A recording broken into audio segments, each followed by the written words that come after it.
I'm really keen to hear your perspective on what the competitive environment is like at Oxbridge. Yeah, I think I'd like to start by saying that, I feel like I did really, really well in third year. That was when I came first. I'm so happy with that. But for my first year, especially my first term, I felt like I was just completely struggling and had no idea what I was doing. And there were so many people who'd come from quite good competitive schools who just knew a lot more science than me at the start.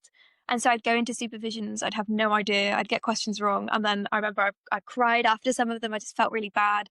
But I think it's then having that perseverance and the confidence to think, well, I've got here for a reason. There must be something that I've done right to allow me to get here, and then to put the time in. And I think part of it is if you've had to graft quite a lot yourself, if you've not been to a school where things have just been naturally kind of given to you in the same way, you've then got such a toolkit to support you of your own studying skills that you can then fall back on. And so I felt like quite quickly I was able to catch up and then do a lot better once I just remembered the types of skills that I'd already been able to gain while I was doing my GCSEs and A levels.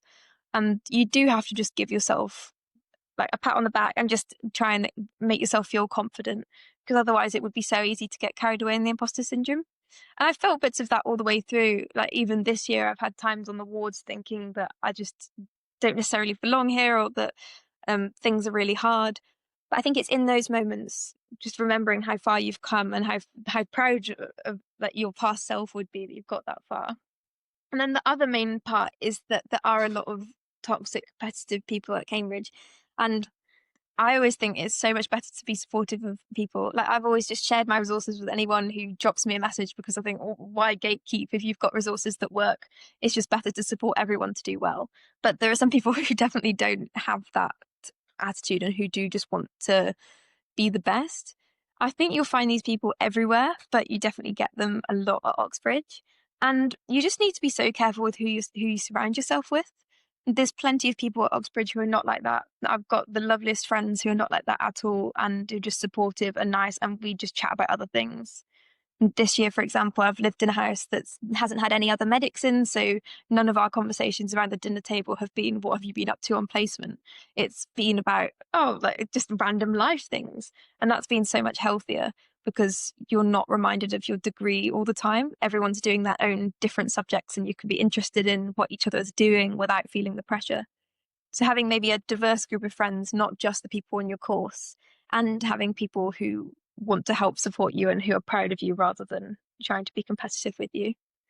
But yeah, it's tough. And I think you get better at it each year, but it's still something to learn. Yeah, I love the word gatekeeping there, because this was something that characterized most of my school days. I think you come from school, and really school can be a pretty toxic environment, because everyone's under the age of 18, insecure, aren't that confident. And so they are naturally going to keep things for themselves and think that it's going to benefit them somehow.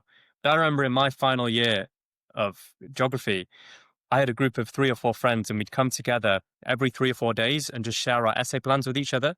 And Mhm.